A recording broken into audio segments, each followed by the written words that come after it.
hoje a gente segue ainda com a leitura que o Deleuze faz do Sacher-Masoch.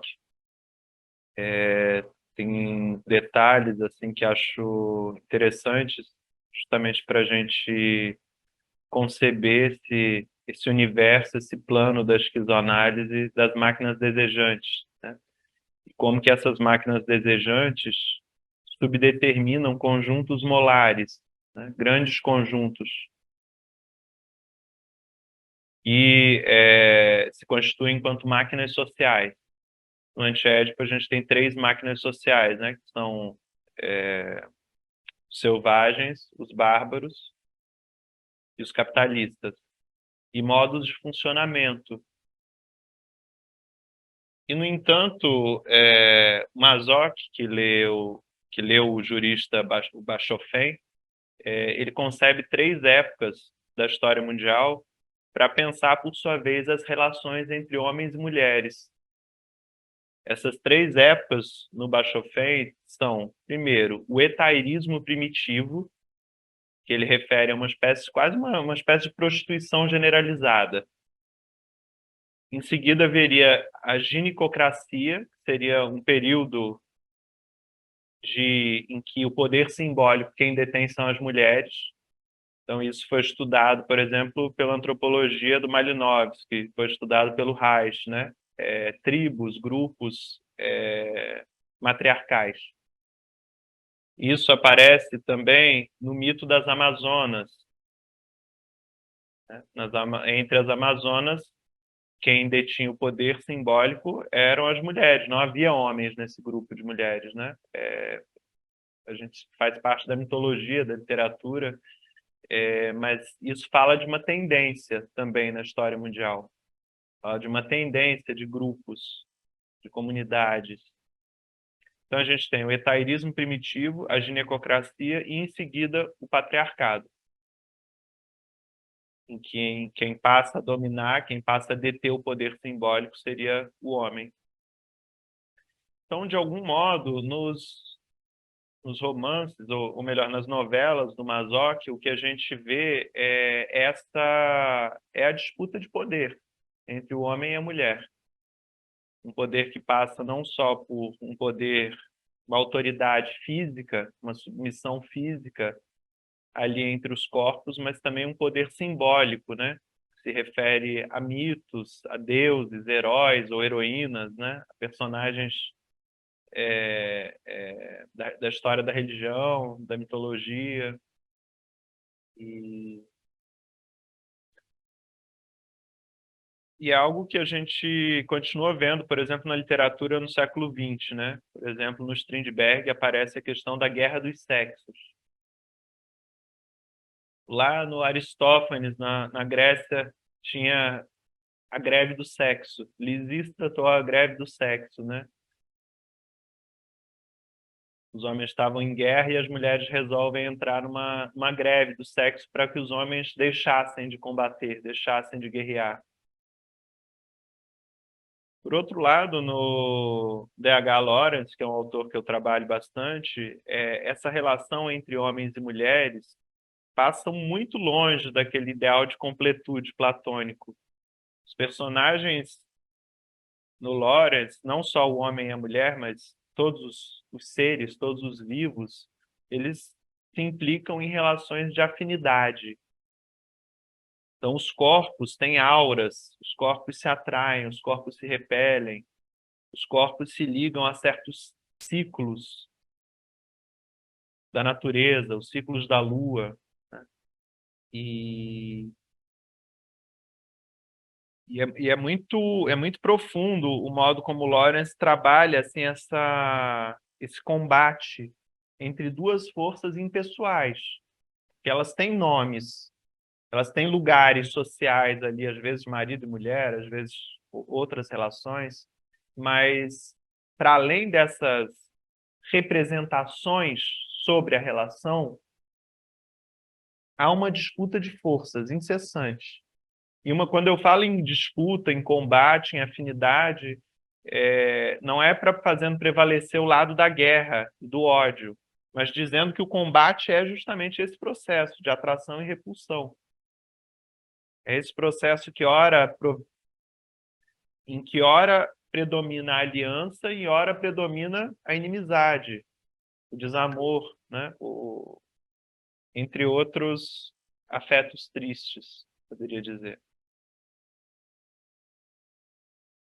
No Mazoc, a coisa é muito radical, porque há uma inversão, né? Há uma inversão do poder simbólico numa época em que já não predomina a ginecocracia. Então, a ginecocracia teria passado, nós estaríamos sob domínio patriarcal, já na época do Mazoc, e no interior do domínio patriarcal, o Mazoc inventa, digamos assim, cria um modo desejante e uma linguagem que passa a deslocar o poder simbólico à mulher. Uma espécie, como eu já disse, de escárnio do casamento cristão, né? Porque o inverte.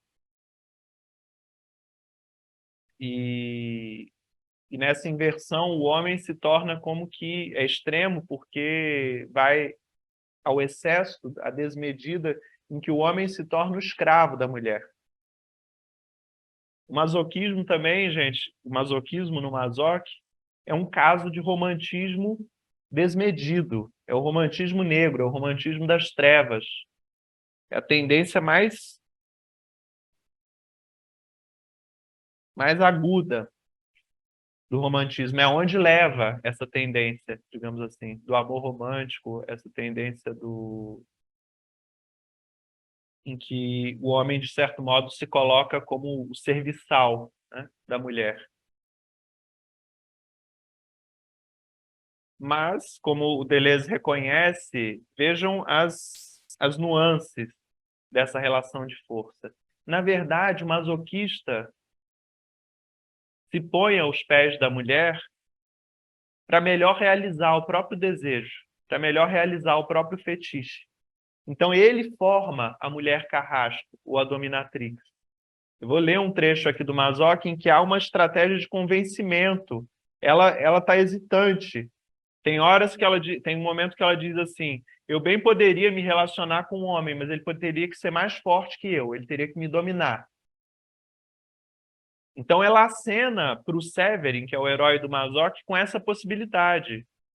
Só que diante de seu marido, que a dominaria, e de seu escravo, da Wanda, o Severin prefere seu escravo. Ele diz isso, ele escolhe esse caminho. E, no entanto, ser o escravo aqui é formar uma mulher carrasco que vai realizar os fetiches dele. Então ele mantém um controle no fundo também. É uma estratégia desejante. Uma estratégia desejante que monta uma máquina fetichista, uma máquina que se agencia a certos elementos, como a gente viu na semana passada.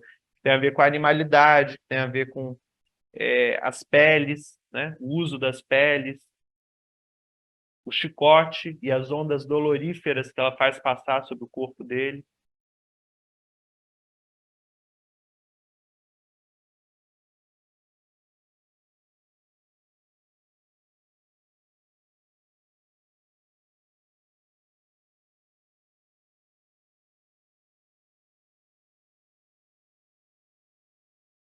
Vou ler um trecho do livro A Vênus das Peles. Alguém já leu esse livro? Alguém que conhece?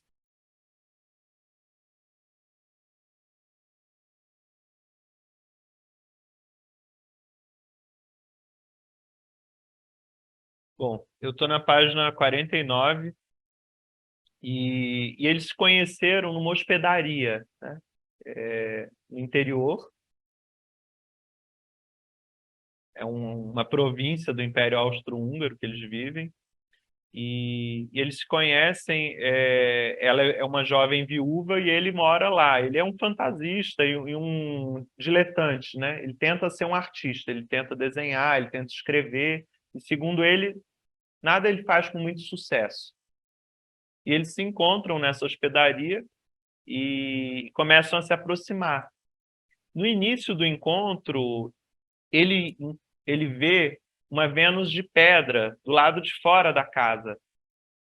E diante dessa Vênus de pedra e dessa mulher que ele começava a conhecer, a princípio ele escolhe a Vênus de pedra. Porque a gente vai ver que a Vênus de pedra, essa Vênus gelada, essa estátua, é um ideal da mulher. O masoquista busca um certo ideal da mulher. E esse ideal fica se desdobrando, fica repercutindo em várias imagens ao longo da novela. Então tem essa Vênus de pedra, tem o quadro do Tiziano, que é a Vênus, que é uma Vênus com uma pele nas costas e um querubim segura, uma criança segura um espelho diante dessa mulher. E repercute também em muitas imagens da literatura, né? Judite e Holofernes, Sansão e Dalila, sempre imagens da mulher forte, da mulher que oprime o homem, da mulher que escraviza o homem.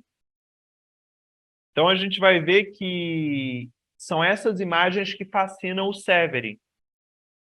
E é a partir dessas imagens, desse inconsciente matriarcal, digamos assim, que ele vai tentar formar essa mulher que ele está encontrando.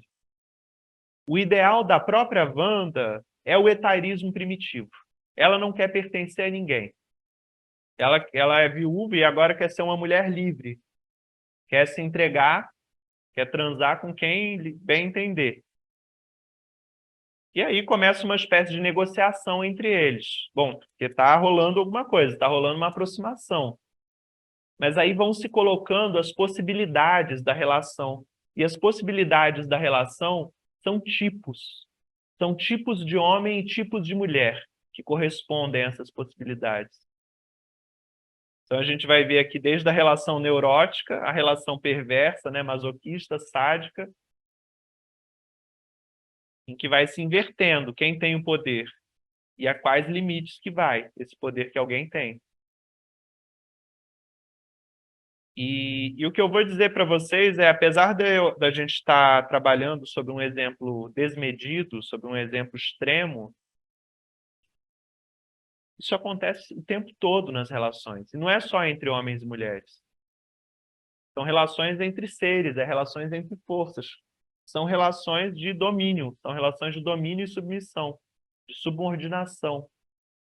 Se nós não estabelecemos relações de reciprocidade, ou melhor, de recursividade, de troca de dons, se não estabelecemos relações éticas em que às vezes abrimos mão do nosso poder, da nossa autoridade, é nessa direção que a gente caminha.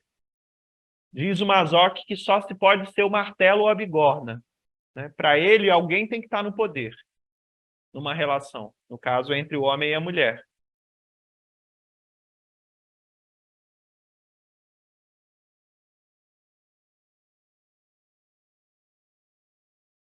Então eu vou começar a ler, eu peço que vocês tenham um ouvido atento para o tom em que fala o Mazoc, porque o tom em que ele fala é cheio de manha, assim, cheio de sedução.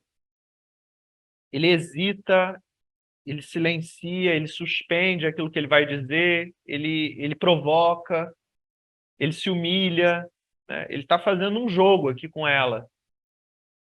Ele está formando uma dominatrix, que é assim que ele goza. E como se conhece pela biografia do Mazoc, de fato ele estabeleceu relações desse tipo, né? Há fontes que dizem que ele estabeleceu contratos, o contrato masoquista, que é uma parte muito importante da relação masoquista, é o que condiciona a relação masoquista. Então, nesses casos, há um contrato, até mesmo assinado, foi assinado pelo Mazoc e pelas essas mulheres. Ele colocava nos jornais anúncios buscando esse tipo de relação. Imaginem, no século XIX isso.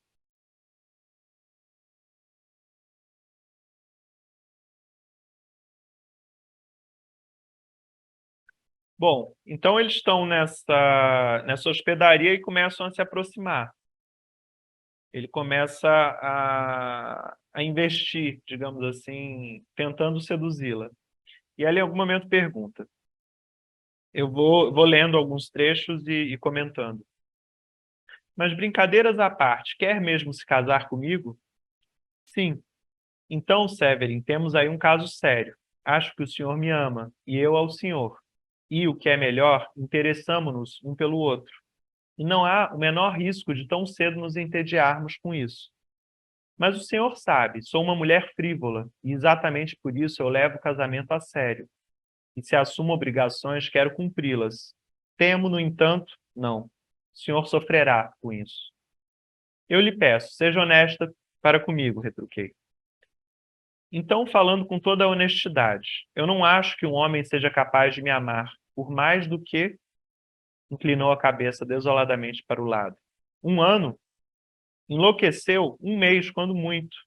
Nem mesmo eu? Agora, o senhor talvez 2 meses. 2 meses? Exclamei. 2 meses já é muito.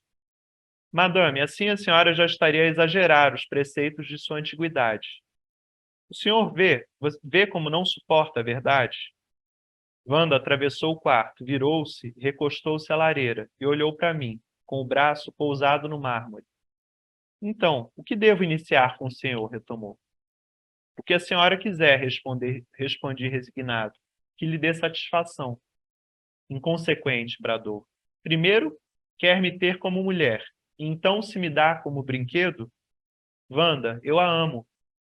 Sempre voltamos ao ponto de partida. O senhor me ama e me deseja como mulher, mas eu não quero novas núpcias, pois tenho dúvidas sobre quanto serão duradouros os meus e os seus sentimentos. E se eu quiser me atrever a... 3 pontinhos. Essa é a suspensão do discurso do Mazoc, né? Ele está tremendo enquanto fala com ela. Ele sente medo dela, ele sente terror, mas ele goza com esse medo. E ela? Então é o caso de saber se eu desejarei tanto como o senhor, disse muito calmamente. Posso bem imaginar que pertenço a um homem por toda a vida, mas teria de ser um homem completo, um homem que se impusesse a mim, que me submetesse pela força de seu ser. Entende? E todo homem, eu bem o sei, torna-se, basta estar apaixonado, fraco, maleável, ridículo na mão de uma mulher, de joelhos diante dela, ao passo que eu só posso amar duradouramente aquele ante o qual eu me puser de joelho. Acontece que estou de tal forma me afeiçoando ao Senhor que bem que gostaria de tentar, e me lancei aos seus pés. Meu Deus, ele já se ajoelha, exclamou com escárnio. Estamos começando bem. Então vejam que ela também se sente apaixonada por ele a princípio e diz para ele que só poderia ser mulher de um homem que a submetesse. Só que ele não quer estar desse lado da relação. Ele não quer ser a autoridade. Ele não quer submetê-la. Ele busca uma mulher que o submeta. Mas, no fundo, há uma manipulação. Porque se o gozo dele é masoquista, se o gozo é pelo fetiche, ele quer dominar dissimulando que domina. Ele quer dominar, ele quer construir uma máquina em que ele goza pelo sofrimento, ele goza pela humilhação. E para isso é necessário que pareça que é ela que domina, que é ela que está no poder. Como a gente vai ver, as coisas vão sair do controle dele e ela vai virar sádica no final. Mas isso é mais para o fim da novela. Eu sigo com a leitura. Enquanto eu me punha de pé, ela prosseguiu. Dou-lhe 1 ano para me ganhar, para me convencer de que somos feitos um para o outro, de que podemos viver juntos. Se conseguir, serei sua mulher. E então, Severin, uma mulher que cumprirá seus deveres estrita e ciosamente. E no decorrer desse ano, viveremos como marido e mulher. Foi então que me subiu o sangue.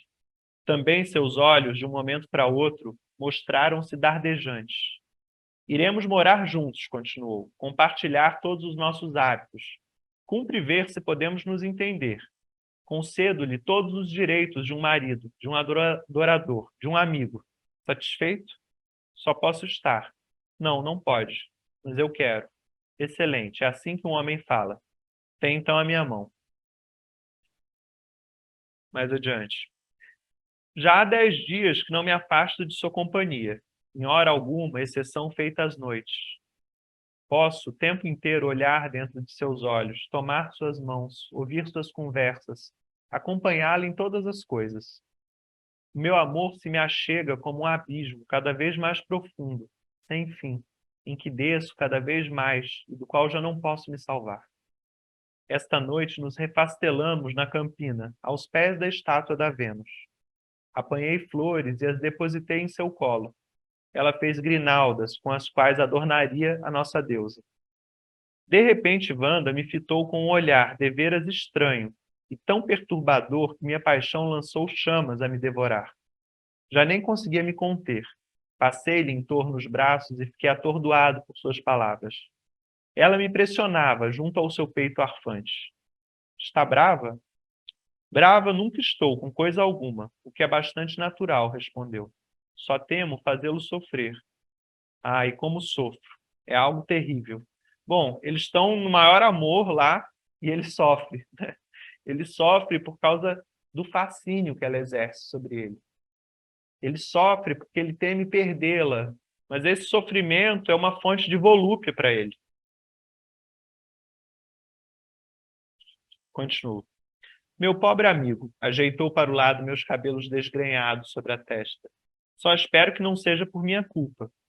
Não, respondi. E, no entanto, meu amor pela senhora se tornou uma espécie de loucura. Só de pensar que posso perdê-la, sim, que na verdade devo perdê-la, bem, essa ideia me tortura noite e dia. Vejam que a questão do ideal está posta aqui. Ele teme noite e dia perdê-la. Essa ideia o tortura noite e dia. Então, porque ele teme perdê-la, o masoquismo é uma espécie de estratégia, de maquinação desejante. Porque, de certa forma, ele sente, a gente poderia dizer que ele se sente inseguro, que ele não possuiria, sente que não possui o falo, ou a gente poderia dizer que ele não tem afinidade com o gozo sádico. Ele não tem afinidade com o gozo patriarcal.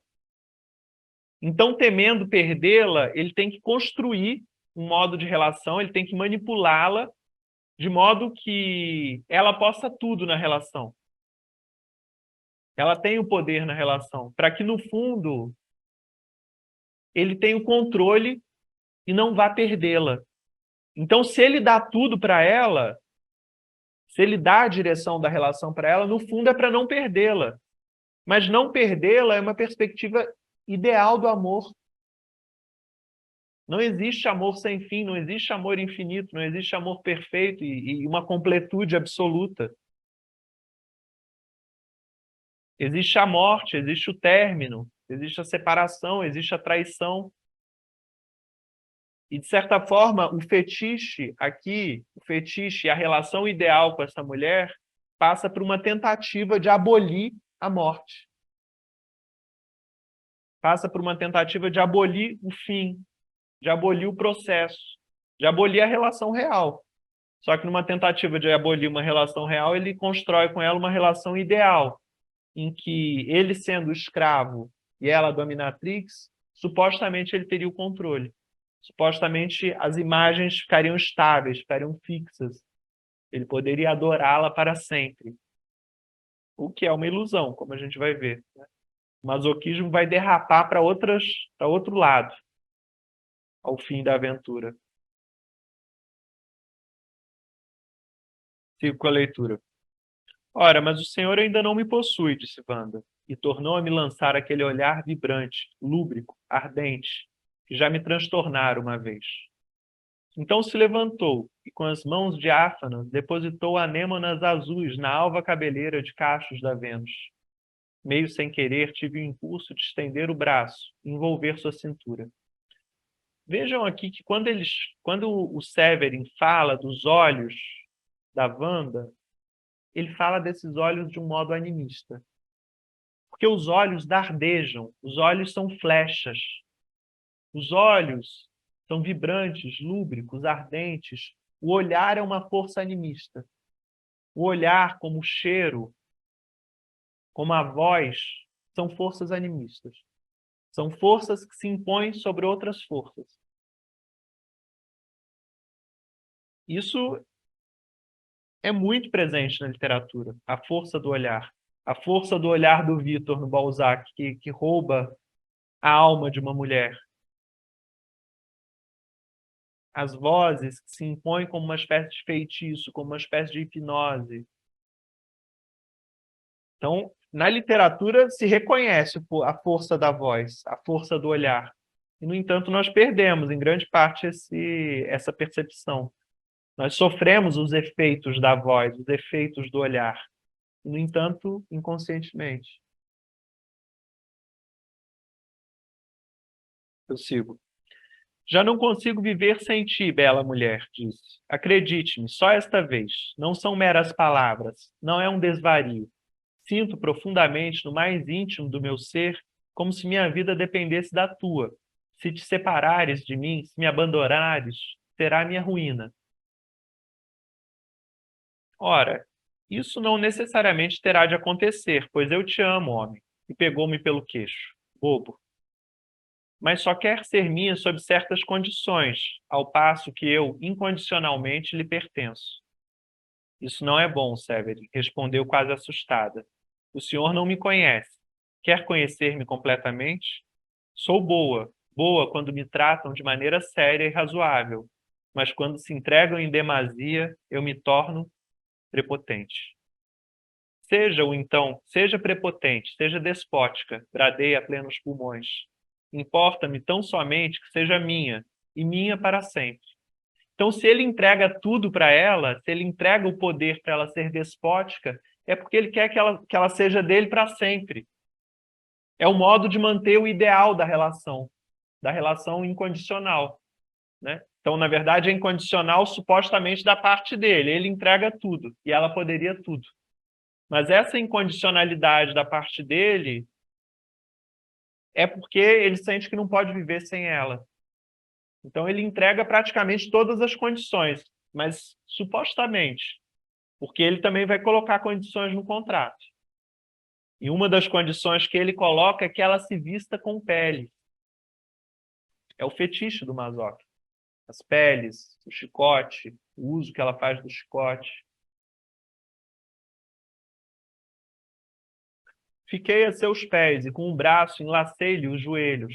Vejam essas posições. Isso é uma forma de conteúdo que aparece aqui no texto. Ele de joelhos, ele suplicante. Essas cenas, elas são índices de relações de força. Essas cenas são índices do romantismo do Mazoc.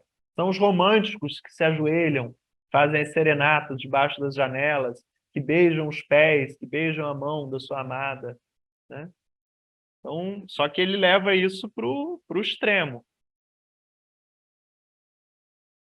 Isso não vai terminar bem, meu amigo, disse com toda a seriedade, sem se exaltar. Ah, o caso é que não terminará, exaltei-me impetuoso. Sim, só a morte haverá de nos separar. Se não puderes ser minha, inteiramente minha e para sempre, eu quererei ser teu escravo, servir-te em tudo, ser compassivo. Só não me afaste de ti. Ora, o senhor se acalme, disse. Curvou-se para mim e me deu um beijo na testa.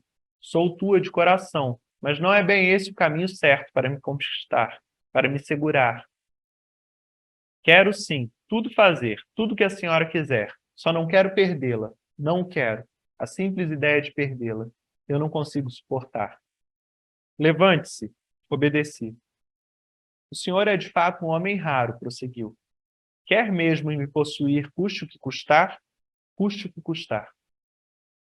Mas que valor teria, digamos, possuir-me para o senhor? E executou um esforço de reflexão. Seus olhos se fizeram inquietos e desconfiados. Se eu já não o amar, se pertencer a outro. Fiquei transtornado. Contemplei-a. A sua atitude era firme, segura de si diante de mim. E seus olhos transpareciam um brilho frio. Como vê, o próprio pensamento lhe causa horror, prosseguiu. Um riso encantador iluminou-lhe subitamente a face. Sim, causa-me horror. Quando eu imagino atentamente que uma mulher a quem eu amo, que correspondeu ao meu amor, possa me abandonar por outro, mas tenho escolha? Se amo essa mulher, amo loucamente, devo então, orgulhoso, dar-lhe as costas e mergulhar em minha turronice? Devo meter-me uma bala na cabeça? Tenho dois ideais de mulher, vejam os tipos. como transparece o tempo todo aqui. Tenho dois ideais de mulher. Posso não encontrar mulher fiel e radiante, que me seja fiel e bondosa, e compartilhe o meu destino, ou nem metade disso, ou coisa alguma que o valha. Então me é preferível deparar com mulher sem virtude, sem fidelidade e sem compaixão. Tal mulher, no vigor de seu egoísmo, também ela é um ideal. Se não poderei compartilhar a felicidade do amor de maneira plena, desejarei então usufruir de suas dores, de seus sofrimentos, até a última gota. E pela mulher que amo, quererei ser maltratado, enganado. Quanto maior a crueldade, melhor. Também isso não será um gozo? Então ele traz o ideal de duas mulheres aqui. A primeira mulher é a mulher fiel, é a mulher servil, é a mulher do patriarcado. Só que não é o caso que o Mazoc pressente na Wanda uma mulher que não serve nesse lugar. Ela mesma disse que poderia ser dominada por um homem. Mas é o caso que o Mazoc não quer esse ideal de mulher. Ele não quer ser o homem do patriarcado que assume o poder diretamente, que assume o poder simbólico. Na verdade, ele escarnece desse homem. Ele escarnece do poder simbólico masculino. Então, se supostamente ele não pode ter esse amor completo, não é que ele não pode, ele não quer. Se ele não quer esse ideal da mulher, do patriarcado, da mulher servil, é ele que escolhe essa mulher sem virtude, sem fidelidade, sem compaixão. Ele mesmo diz, tal mulher, no vigor do seu egoísmo, também ela é um ideal. Agora a gente vê que essas duas mulheres, a mulher do patriarcado, a mulher servil, e a mulher cruel do masoquista, ambas são um ideal. As mulheres, as múltiplas mulheres, elas podem passar em alguns momentos por essas tendências. Elas podem ser ameaçadas por essas tendências ideais que os homens projetam sobre elas. Mas a relação real é mais complexa que isso. A relação real é um processo que passa muitas fases, muitas atmosferas, muitas posições na relação de força. Mas o Severin e o Mazoc querem que predomine esse ideal da mulher cruel, porque eles supõem que, predominando essa mulher, ele não vai perdê-la. Mas não perder alguém é a própria essência do ideal. É desejar uma relação imortal, uma relação eterna, imutável. Para continuar no ideal, o Mazoc troca o ideal da mulher servil para a mulher masoquizante, a dominatrix, a Vênus das peles. E ele mesmo diz, também não será isso um gozo, porque para o masoquista se submeter a essa mulher não significa que ele está ali sofrendo, oprimido e triste por isso. Não, ele está gozando com isso. É a forma que ele, após dessexualizar o corpo e ressexualizar, segundo outra ideia, é a forma como ele faz passar intensidade sobre o seu corpo. Então, essa mulher masoquizante, essa mãe das estepes, essa mulher devoradora, ela é um ideal. Ela é aquilo que o Deleuze chama um princípio transcendental. Ela instaura um certo simbólico, um certo modo do simbólico reger um campo social. Só que para isso, para a gente chegar a essa imagem da mulher enquanto poder simbólico que domina a produção subjetiva, é necessária uma dessexualização do desejo. Porque o desejo, nas condições neuróticas, o desejo e o prazer é vivido segundo certos arranjos. Então, o que a gente chama princípio do prazer, a princípio não tem nenhuma exceção. Há certas formas de obter prazer na nossa sociedade e outras formas de obter desprazer. E elas são determinadas culturalmente, não só biologicamente pelo corpo, mas culturalmente. Então, na nossa sociedade patriarcal, a traição gera desprazer. Só que a partir desse princípio transcendental, dessa mãe das estepes, O princípio do prazer, o corpo, a produção de subjetividade vai ser dessexualizada, esse corpo vai ser desorganizado e vai ser ressexualizado segundo esse ideal, segundo esse princípio transcendental do matriarcado. E ao ser ressexualizado, esse corpo vai passar a obter prazer segundo condições que anteriormente eram de desprazer, eram de humilhação, eram de sofrimento. E isso, como a gente vai ver aqui com o Severin, aproxima o masoquista do místico. O masoquista e o místico obtêm intensidades em certos agenciamentos, em certas situações que nós costumamos sentir sofrimento, que nós costumamos sentir dor. Só que o corpo deles foi transfigurado por um princípio transcendental. No caso do masoquista, o princípio transcendental é essa mãe devoradora das estepes, essa mulher enquanto poder simbólico. No caso do místico, é pelo princípio transcendental de Deus, divino. Em nome de Deus, o místico vive as dores como delícias. Em nome de Deus, enquanto máquina miraculante, ele goza na tortura, na autoflagelação, ao ser morto em nome do seu ideal, ao ser viciado, mas defendendo Deus, defendendo essa forma, digamos assim, em que há uma espécie de novo nascimento do corpo, um corpo transfigurado, um corpo pleno, um corpo glorioso, né, que subiria leve ao céu ao mortificar a sua carne. É assim também que o masoquista ascende a uma espécie de novo nascimento. Um homem sem pátria, sem poder simbólico, sem nome,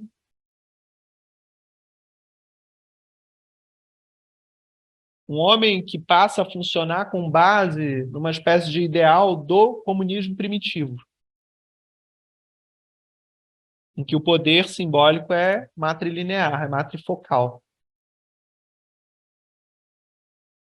E isso, de certa forma, revive certas condições do etarismo grego, né? da primeira etapa lá. De certa forma, tanto na primeira etapa do etarismo grego como na ginecocracia, a passagem, a genealogia, a filiação é apenas pela via da mulher. O pai é ninguém, não se sabe quem é o pai. Então, de certa maneira, o patriarcado também se impõe a partir dos direitos da herança, para zelar pelos direitos da herança dos homens, da linha masculina.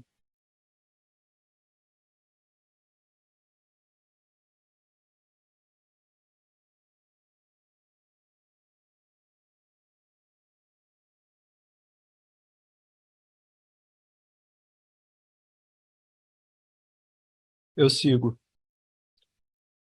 Ele perguntou para ela, então, também isso não será um gozo? E ela, estará o senhor da posse de suas faculdades mentais? Inquiriu Wanda.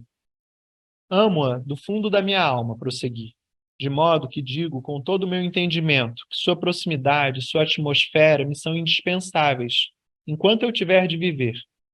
Escolha a senhora dentre meus ideais. Faça de mim o que quiser, seu marido ou seu escravo. Ele entrega na mão dela para ser marido ou escravo, só que, na verdade, ele já se colocou na mão de escravo. Ele já se colocou nessa posição. Ele já se recusou a se colocar no lugar de autoridade. E ela responde, pois bem, disse Wanda, as sobrancelhas pequenas, franzidas, energicamente arqueadas. Acho bastante divertido ter na palma de minha mão um homem que me interessa, que me ama. Ao menos sei que não vou me entediar. O senhor foi tão imprudente em me deixar escolher. Escolho então, eu quero que o senhor seja meu escravo. Quero fazer do senhor o meu brinquedo. Pois faça-o, gritei, um tanto arrepiado, um tanto em deleite. Então, ele que conduziu ela para essa escolha. E ele sente, ao mesmo tempo, um arrepio de terror e um deleite. Deleuze e Guattari dizem que o masoquista goza pelas ondas doloríferas. É através da dor, da humilhação, do sofrimento que ele sente sente vivificado, intensificado. É como se houvesse um desligamento do liame do prazer. Não se trata aqui de prazer, se trata de intensidade. Pelo menos não prazer ao modo como nós o conhecemos.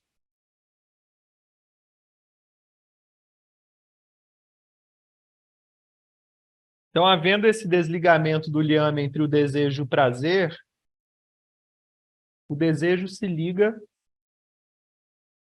a essas ondas doloríferas, se liga a essas fantasias masoquistas, a essas cenas. Tem várias fantasias masoquistas de caça, cenas de agricultura, cenas de punição, em que ela o sevicia, isto é, ela o tortura, né, o chicoteia. Tem as brincadeiras de urso, né, em que ele é o urso e ela é a caçadora e ela o persegue.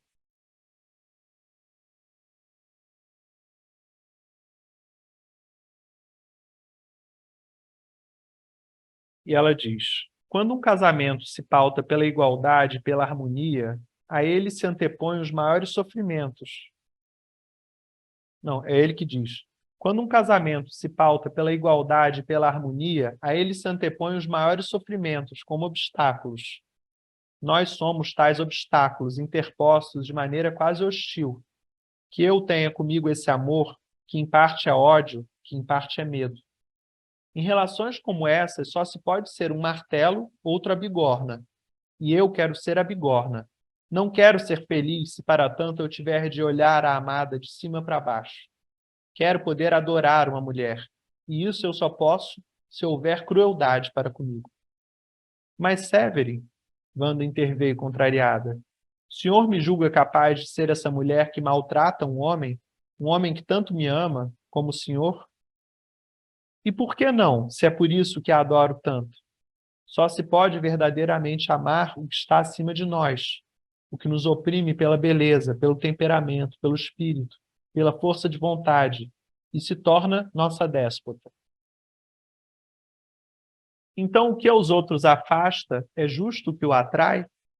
Assim o é. Nisto sou bem eu mesmo. Então, a gente vê aqui essa coisa desse homem renascido, né, do masoquismo. Ele é atraído, ele sente prazer a partir de um outro corpo. Ele precisou dessexualizar o corpo do patriarcado e ressexualizar um outro corpo movido por esse princípio transcendental, que é a mãe, a mulher. A mulher aqui não é a mulher de fato, é a mulher enquanto imagem, né? É essa mulher mitológica, essa mulher forte mitológica. Ele diz: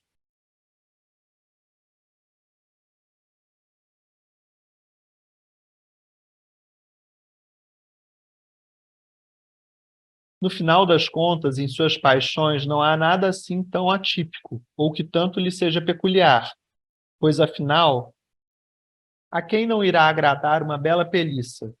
E, enfim, toda e qualquer pessoa sente que o pleno prazer e a crueldade são entre si aparentados.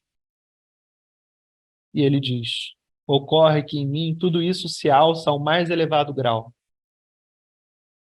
Significa que a razão exerce sobre o Senhor não muito poder, e que o Senhor é de natureza dócil, delicada e sensual. E ele responde: não seriam também os mártires de uma natureza ultrassensual? Os mártires? Pelo contrário, seriam pessoas sobrenaturais que encontram prazer no sofrimento, que o buscam, os mais assustadores, até mesmo a morte, como os outros buscam a alegria. E assim, ultrassensual eu sou, madame. Cuide, então, para não se converter também em Marte, pelo amor, além de o ser por uma mulher. Então vejam que ele está formando uma mulher carrasco. Ele está formando uma dominatrix. Porque ela, a princípio, ela está situada no primeira época, no primeiro regime subjetivo. Ela é uma grega heteraica, né? É essa grega livre, essa grega livre que participava de uma espécie de prostituição generalizada. Ele quer trazer ela para a mulher, para a mãe oral, a boa mãe, a mulher masoquizante. Essa mulher da ginecocracia, essa mulher que dominava sobre o homem. E, no entanto, no fim, essa mulher masoquizante vai conhecer um outro homem, que é chamado aqui no Vênus das Peles, o grego. E vai fazer desse homem o amante, o amante dela. E o Severin vai levando a fantasia, vai indo cada vez mais longe com a fantasia. Então ela o chicoteia. Ela se entrega ao amante. E no fim ela coloca o amante, o grego, para chicotear o Severin. Só que esse vai ser o momento culminante da novela em que ocorre uma derrapagem. Uma derrapagem do masoquista, como a gente vai ver no final, para um homem sádico. Porque ele não vai tolerar tal humilhação, ele não vai aguentar a transformação masoquista. Ele não vai aguentar ser, ao fim, castrado e se tornar, de fato, escravo dela. Ela foi longe demais. Ao fazer o Severin ser chicoteado pelo amante, ela foi longe demais. E o Severin termina a novela sendo um sádico, que ele, por sua vez, tem uma escrava, tem uma serva que ele chicoteia. Ele vai voltar para as terras do pai. O pai era um senhor patriarcal, lá um senhor feudal, um senhor de terras. Ele vai tomar esse poder, o pai vai morrer, então ele vai ocupar esse lugar simbólico do pai e vai passar a fazer das mulheres as suas escravas. Sobre isso, o Deleuze vai contestar uma tese freudiana de que haveria uma inversão do sadismo no masoquismo, de que ocorre uma transformação de um no outro. Porque o Deleuze vai dizer, não são as mesmas pessoas. Não é o mesmo Severin, que é masoquista e depois sádico. Tanto que ele troca de nome.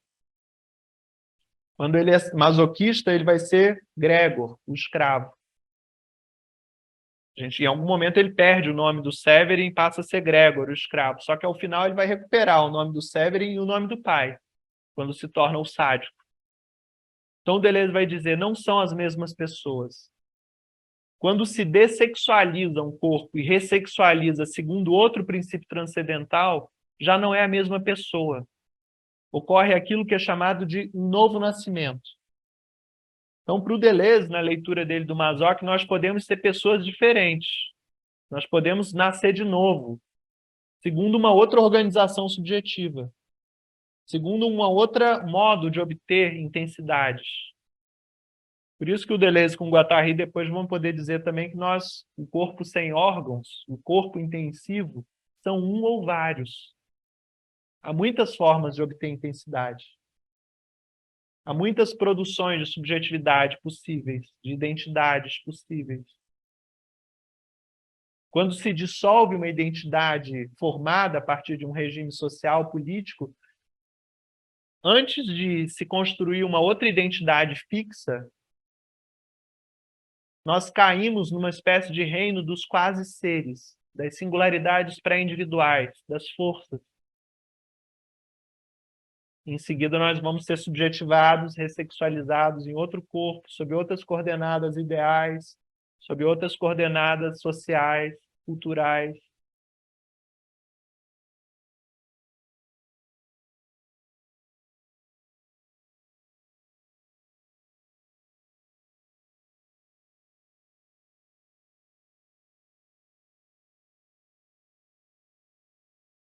É muito curioso assim, a gente pensar esses dois ideais de mulheres e pensar o que no homem atrairia nesses dois ideais de mulheres.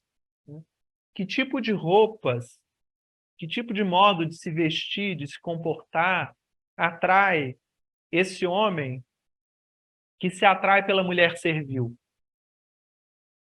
Bom, nós vemos uma espécie de sexualização excessiva do corpo da mulher, de objetificação do corpo da mulher, que mostra demais, precisa mostrar demais, precisa aparecer. E, por outro lado, a Wanda veste as suas peles de animais. Ela cobre esse corpo. Menos por vergonha do que por necessidade.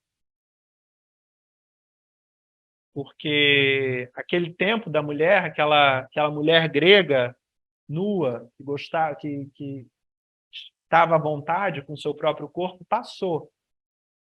Passou devido à grande glaciação do cristianismo.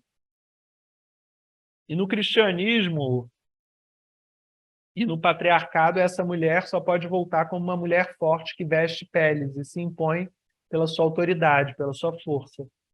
Então, essas peles, elas são um emblema da soberania da mulher.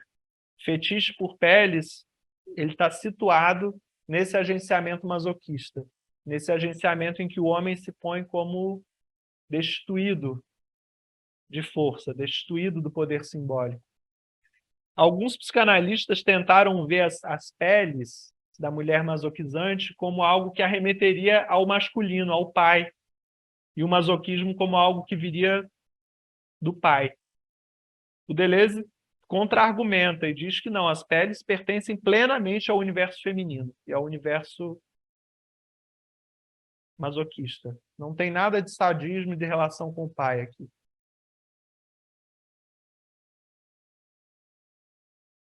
Então, me parece que uma grande virtude desses textos do Deleuze, né? Na verdade é um livro e um texto do Deleuze sobre o masoquismo, são trazer para nós a força dessa imagem arcaica, que é essa mulher, essa mãe das estepes, né? Essa mãe oral, essa mulher masoquizante. Porque essa mulher, ao mesmo tempo, é uma espécie de organização social que predominou em alguma época da história, em algumas culturas, mas é também uma tendência que atravessa as mulheres, que atravessa as relações entre os seres, entre as forças. Tanto atravessa que a literatura está povoada dessas imagens. A mitologia tem muitas cenas ligadas a isso, que expressam essa relação de força e a prevalência da mulher, o domínio da mulher nessa relação de força.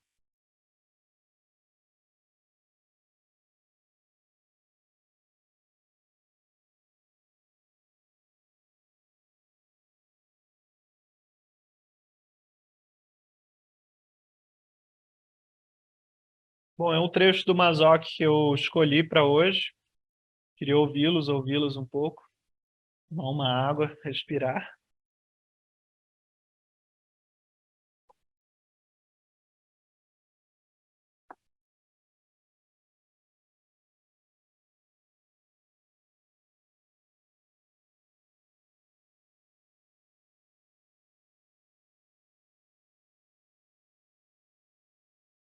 João, eu fico pensando um pouco como que isso se dá assim na clínica, assim, sabe?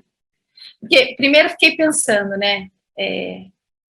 Não ficou muito claro para mim se é possível as seguintes coisas: se existe o sadomasoquismo ou se existe só o masoquismo, só o sadismo, embora pareça que sim, né? Existe o sadomasoquismo a depender da situação, né?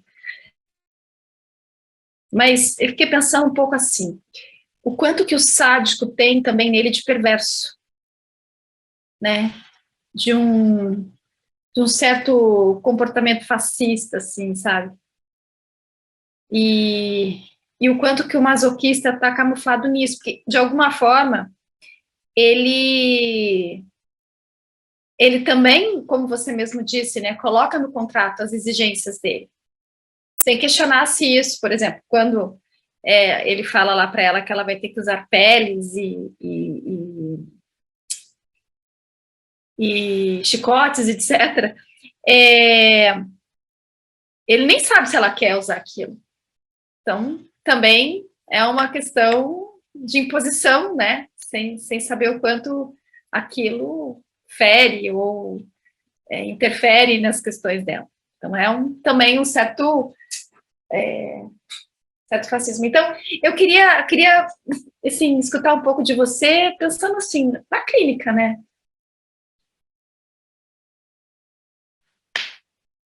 Certo. Primeiro, essa pergunta, se existe o sadomasoquismo ou só existiria o sadismo e o masoquismo. Para o Deleuze, essa é uma entidade fictícia, o sadomasoquismo. Para ele, nesse momento desse livro, Sacher Masoch, O Frio e o Cruel, o sadomasoquismo seria uma mistura mal feita, sabe? Uma espécie de monstro em que se juntam elementos heteróclitos ali, você cria uma coisa que não existe, né? E ele diz, não começa no Freud essa ideia do sadomasoquismo, já estava na psiquiatria anterior ao Freud, essa entidade mista, né?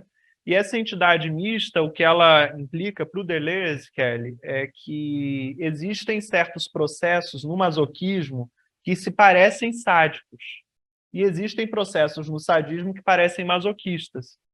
Só que esse livro do Deleuze é um livro, assim, é muito apurado clinicamente.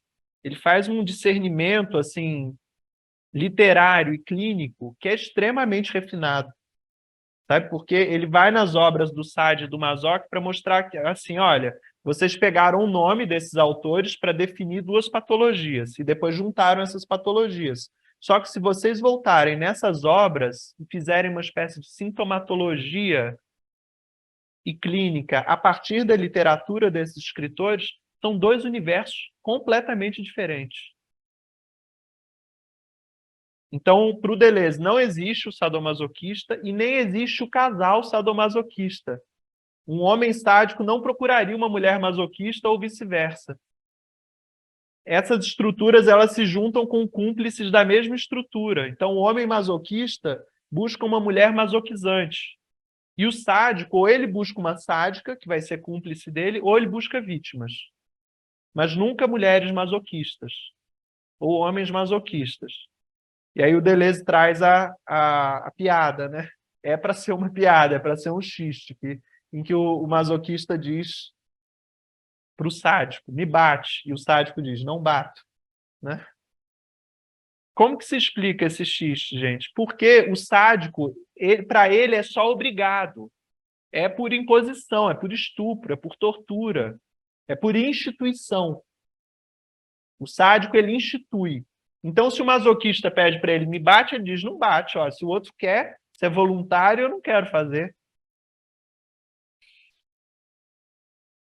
João, eu lembrei de uma situação que há muitos anos atrás, quando eu fazia cinema, que num dos nossos exercícios que a gente tinha que fazer um documentário, eu e minha turma, a gente fez sobre sadomasoquismo. E a gente, então, entrevistou a gente foi, enfim, atrás desses lugares, dessas casas, onde tem esses rituais sadomasoquistas, né? Enfim, agora já nem lembro como é que a gente conseguiu. Mas a gente, então, encontrou uma mulher, e ela era uma mulher que mais velha, assim, acho que ela tinha, tipo, na época, eu já não sei quantificar em relação à minha idade na época dela, mas ela deveria ter, tipo, na época, uns 48 anos, mais ou menos, mais ou menos isso. E tinha um filho grande e tal, e ela tinha se separado de um marido que ela achava muito sem graça a relação com ele, né? E ela se descobriu masoquista. E ela era uma professora, ela não era professora, ela era uma pessoa que ela trabalhava numa escola pública, sabe aquelas pessoas que ficam assim num pátio cuidando, já esqueci o nome, inspetora. Bom, e aí o grande barato dela era ir para uma casa dessas que eu já não lembro mais o nome, faz tantos anos. E ela, então a gente convidou ela para o nosso documentário. Nós fizemos numa casa de um cara artista que eu já esqueci quem era, daqui de São Paulo. Uma casa muito sadomasoquista também, não era para esse propósito, mas era uma casa de teatro, no centro da cidade. Era um cara muito doido, que infelizmente eu não lembro, mas era muito, muito legal. Uma casa já toda misteriosa, e a gente convidou ela, e de última hora, aí ela contou para a gente que ela tinha um parceiro que era um sádico. E que esse sádico, ele era um advogado. E ele tinha também uma outra mulher que trabalhava também como funcionária pública em algum lugar, que os dois eram um casal, que os dois eram sados e gostavam de estar com ela, masoquista. E como é que era a situação? E no fim e ele era um cara assim. Eu lembro que eu e minha turma, assim, a gente ficou até com medo da situação, assim, pelos detalhes que ela contou previamente antes da gente fazer a filmagem. Mas a gente falou assim, olha, ele é convidado para vir também. Aí ela falou, ele não gosta de aparecer. Não, ele não era advogado, ele era radialista. Ele era isso, era um cara radialista e era meio relativamente conhecido. E aí a gente falou, olha, ele é bem-vindo, ele pode vir, você vai colocar máscara para o filme, e ele pode colocar também. E aí a gente convidou ele para vir, né? E sem saber se ele viria. E veio ele e ela, a mulher que fazia parceria com ele nos atos masoquistas. E a gente chegou a ver fotos, assim, eram atos cruéis com essa mulher, né? E que ela relatava, assim, muito prazer. Aí eu fiquei pensando agora um pouco sobre essa estrutura. E ele foi, e a outra foi, porque a outra falou assim, eu não vou deixar vocês sozinhos fazer o filme com ela. E ela ficou puta, porque ela falou, se a outra vai aparecer no filme, eu também quero aparecer com você. Assim, foi uma coisa, assim, muito estranha. Agora, eu fiquei curiosa de trazer isso para você, assim, pensando um pouco. Aí a gente fez o documentário, foi muito legal. E entrevistando o trio, né, nas relações e tal. Mas, e aí? Assim, dá para dar... Eu não sei se eu te dei muitos elementos para isso, mas eu fiquei pensando. Não, eu entendi que você falou agora, que não tem como o sado querer um masoquista. Mas quando a pessoa se coloca como vítima, ela não se torna uma masoquista, ou ela não se coloca como vítima. Ele procura a vítima. Assim, como explicar essa situação? Porque eu fiquei muito intrigada com essa história, sabe, na época. Uhum. Porque de alguma maneira, Kelly, a sintomatologia, ela busca discernir sintomas e sinais nas formas mais puras, sabe? Quando se faz uma sintomatologia, você tem que buscar o caso padrão daquilo. Então, o Deleuze, de certa forma, quer fazer uma sintomatologia refinada de duas estruturas que seriam diferentes para ele, e que tendem para uma espécie de ideia pura, porque essa ideia ela tem certas condições para acontecer, tem certas imagens, tem certos elementos políticos ligados a ela, elementos filosóficos ligados a ela, mas assim, digamos que no reino do erotismo e da sexualidade deve ter um monte de mistura assim entre esses dois signos deleuzianos, sabe? Então, assim, isso é um modo da gente abordar filosoficamente para tentar entender, estabelecer categorias. Mas, por exemplo, o que se chama BDSM, né? Que as pessoas praticam atualmente, que no BDSM entram as siglas do sadismo e do masoquismo, entram juntas. Então, é uma reunião de práticas que misturaria essas coisas. Mas, assim, para o Deleuze, ao modo como ele discerne lá filosoficamente, né, dando definições, dando conceitos, haveria uma estética muito diferente do sádico e do masoquista. Sabe? A estética do sádico, por exemplo, são os castelos góticos. Tem relação politicamente com as instituições, com as sociedades secretas, com os nobres, né? O masoquismo teria relação com as estepes russas, teria relação com os boudoirs, né? Os quartos atapetados, com as salas de recepção cheias de estatuetas, né? Enfim, tem uma estética própria de cada um e uma forma de se comportar, né? As cenas que se realizam, as cenas mitológicas ligadas, né? Os mecanismos de defesa, os mecanismos atuantes, né? Que no masoquismo é a denegação, no sadismo é a negação. Tem o elemento, por exemplo, filosófico do sadismo, né? Eu trouxe o elemento filosófico, a ideia pura do masoquismo, que é essa mãe devoradora das estepes.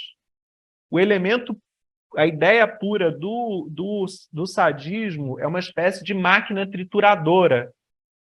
O Sade pensa a natureza primeira, como uma morte incessante, como uma destruição incessante. Eu chamo isso de uma máquina trituradora. Para Mas não ele, é perverso? Desculpa.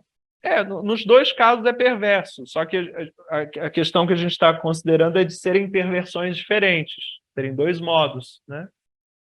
E o mundo sádico, então, é estruturado, ele é fundamentado por esse princípio transcendental, uma natureza primeira que é pura destruição, só a morte e destruição nessa natureza primeira. Na natureza segunda, para o Sade, não depende desse princípio transcendental, é condicionada pelo princípio transcendental, mas implica também um princípio empírico. E nesse princípio empírico, para toda destruição, há uma contrapartida de criação. Há Eros, há Thanatos, mas também Eros. Há dor, mas também há prazer. Para o Sade, se trata de pensar assim, a natureza segunda, em que há prazer e dor, o bem e o mal, ela é degradada. Então, para o Sade, se trata de atingir a natureza primeira, se trata de atingir a máquina trituradora. Esse é o ideal dos personagens sádicos. Então, há séries de torturas, de mortes, de estupros, de relações sexuais violentas. Para o Sade, o princípio sadiano é da proliferação, da repetição, da dor e do sofrimento e da morte, para que da natureza segunda se atinja de novo a natureza primeira, da pura destruição, da pura morte, do mal radical. Essa é a negação sadiana. Ele quer atingir o crime perfeito. Para atingir o crime perfeito não podia sobrar nada. Mas não tem nenhuma ação que a gente faça em vida que seja o crime perfeito, que vá destruir tudo. Por isso a reiteração, a repetição dos crimes. Por isso que há muitas cenas no Sade, repetidas vezes, né? Os arranjos das cenas, os procedimentos, para passar da natureza primeira, da natureza segunda à natureza primeira, para voltar a esse ideal dessa natureza trituradora, dessa destruição pura. Então, esse é o princípio filosófico sádico. Lembrando, Do desculpa. Mazoch é essa mãe cruel das estepes, né? Algumas vezes o Deleuze diz. É uma mãe fria, severa e cruel. Fria, severa, maternal e cruel. Nossa, interessante isso, né? Bom, isso vai ser com qualquer uma menina ou um menino, enfim. Mas eu tô lembrando, sabe, daquele filme de Olhos Bem Fechados, da Nicole Kidman com o Tom Cruise. Não sei se você assistiu, antigo pra caramba.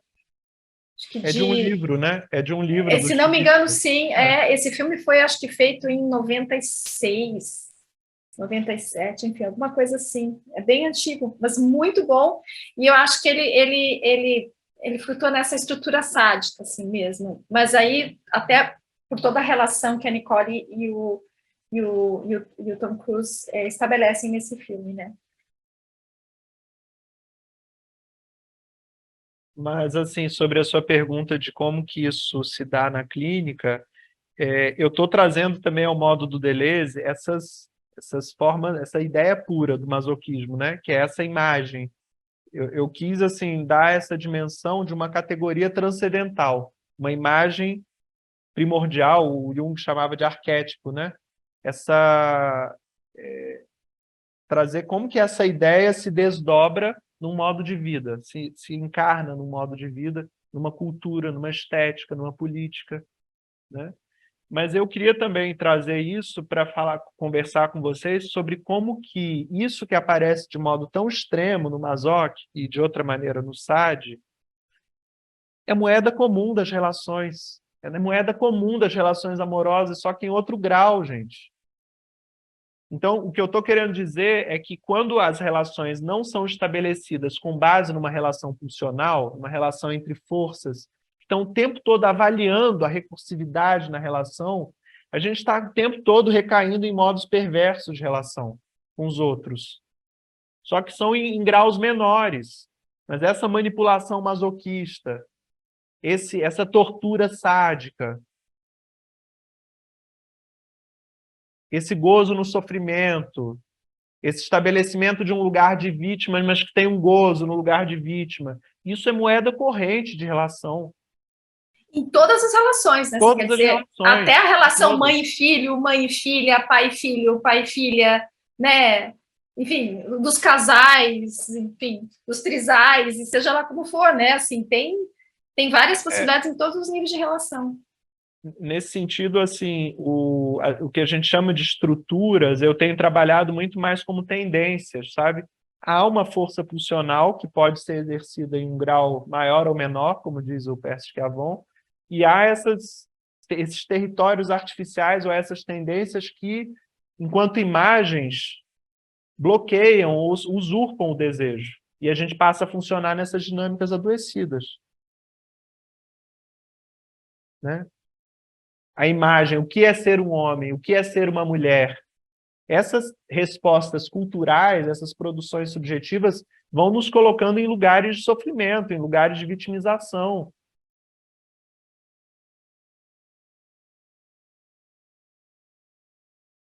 E aqui eu estou trabalhando com essas categorias de do homem e da mulher, porque são, de fato, produções culturais que exercem uma pressão sobre os corpos e moldam até mesmo a biologia ao longo da história mundial. Mas, assim, mais profundamente, eu estou falando da relação entre forças. Então, eu estou usando as categorias do homem e da mulher, porque são as categorias usadas, por exemplo, no Mazoc, no Deleuze, que são as categorias usadas pelo Lawrence, e dizem de forças. Mas há entre essas outras forças.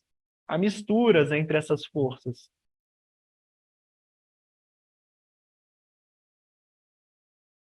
Então, hoje em dia, se tem uma questão sobre esse uso do gênero neutro, né? Não vou entrar nesse mérito, assim, mas digamos que por baixo dessa construção molar, que é o masculino e o feminino, o que há são forças impessoais.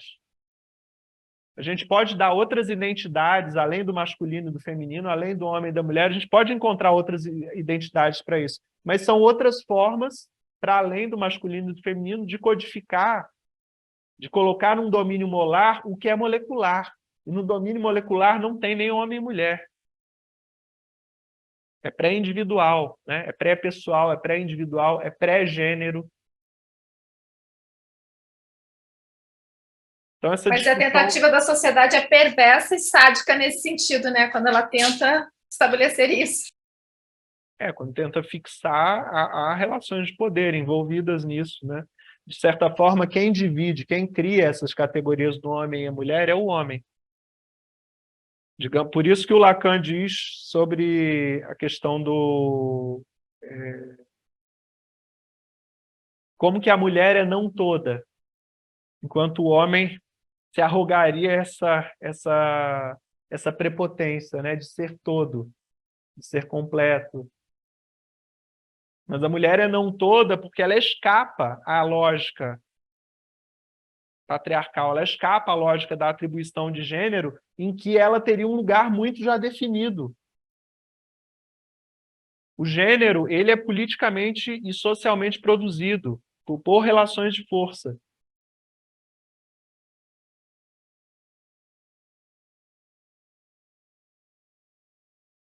Então, esse modo de ser mulher majoritário é ser mulher para o homem, é ser mulher no sistema, na produção de subjetividade patriarcal.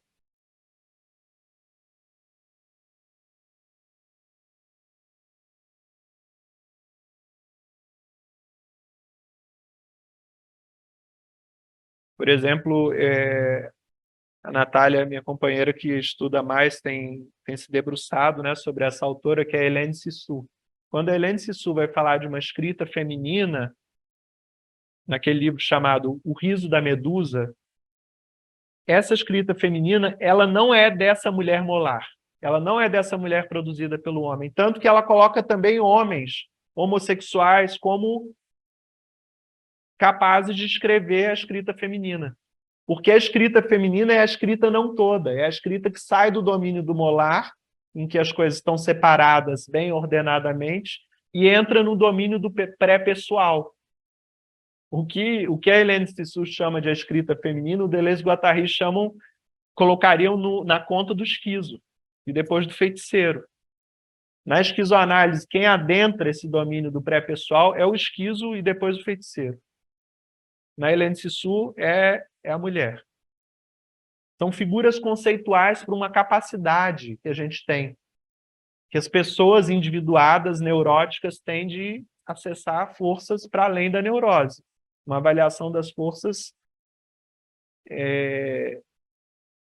não mais segundo esse regime patriarcal, capitalista, né, colonial capitalista, como diz a Sueli Ronick. Considerando essas forças também, mas para além delas, avaliando essas forças, mas discernindo o que cabe à pulsão, à força vital, e o que cabe ao social, a alienação na relação com o social. A gente vai entrar agora no antiédipo, para esse discernimento entre o que é o molar e o que é o molecular. Isso é bem importante para a esquizoanálise. O molar já está no domínio dos grandes conjuntos, dos grupos, da família, do Estado, do gênero, da identidade. O molecular é pré-pessoal. O molecular diz das forças, das partículas assignificantes, das máquinas desejantes, das intensidades, dos afetos. Deleuze e Guattari estão querendo ressituar toda a clínica sobre esse domínio molecular. O que acontece não está no plano molar. O que acontece de importante na clínica não está no plano molar.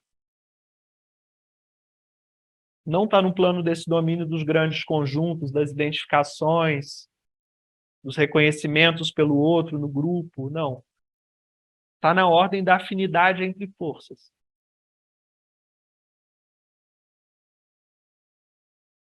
O que é para o Guattari aparecer na clínica, escutar na clínica, escutar com analisando na clínica uma partícula significante, testemunhar a irrupção de uma partícula significante. Essa é a linha de força da clínica. Não é diagnosticar alguém, não é edipianizar alguém, não é fazer alguém atravessar o Édipo. É escutar e ver, testemunhar com analisando as partículas assignificantes do desejo. O que são essas as partículas assignificantes? Né? Um conceito parece difícil, parece abstrato. É onde a vida pulsa.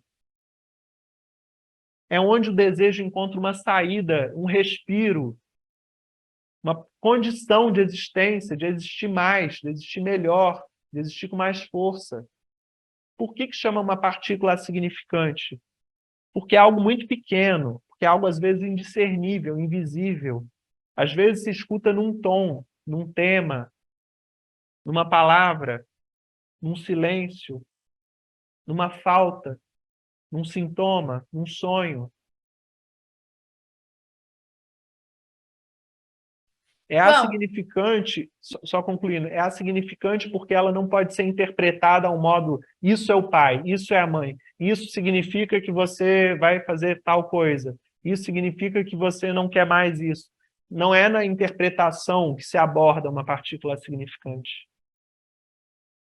É pelo ato desejante, é como atualizar algo que se percebeu no espaço analítico. Que atos são convocados por essa partícula? Não é interpretar alguma coisa, é realizar. Então, ficar interpretando, ficar nessa eterna lamúria do que foi no passado e qual é a sua estrutura, como que você repete, tá, isso é a tarefa negativa da análise. Negativa eu digo, porque é a tarefa que cartografa o que está dado.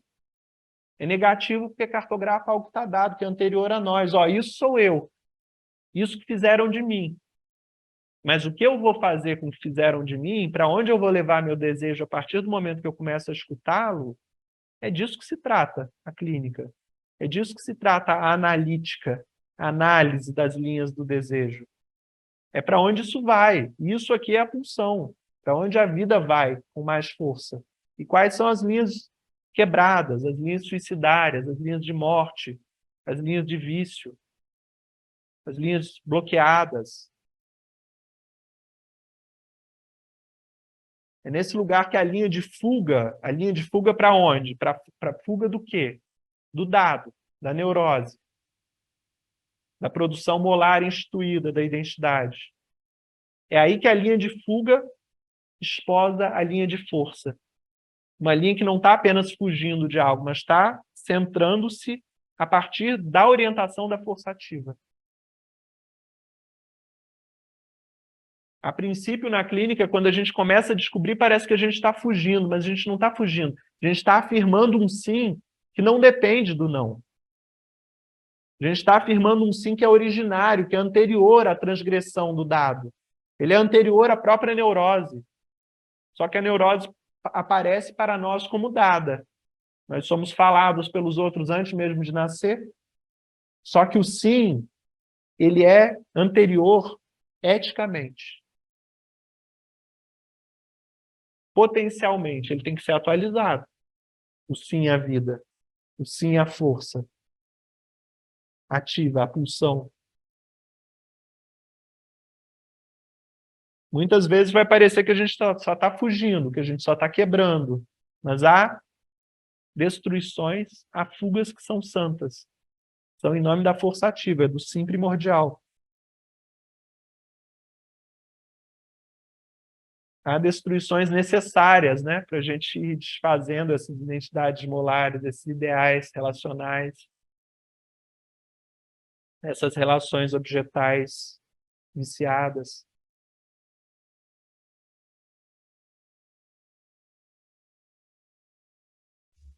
João, agora falando sobre a questão do molar, né, e do molecular, me veio à mente o início do livro da Lógica do Sentido, quando Deleuze ele faz a distinção entre a quantidade fixa, né, aquilo que é fixado, a coisa que quando ela para, né, e aí a gente vê uma identidade, uma coisa que parou e ganhou uma forma, cristalizou, né, então vai entrando até na discussão a questão do tempo, né, aquela coisa que ela para e que está no agora, digamos assim, deixou de devir, né, e a questão da multiplicidade que se furta do agora, né, que é esse devir louco que ele chama no início da Lógica do Sentido, né, que é uma coisa que a gente poderia até dizer que é uma linha de fuga, porque se furta a identidade, né, se furta aquilo que não consegue cristalizar, que não cristaliza. Então, esse devir, ele seria uma identidade do passado e do futuro, né, enfim, e fugiria da forma, né, então não consegue se tornar algo molar, algo cristalizado, né.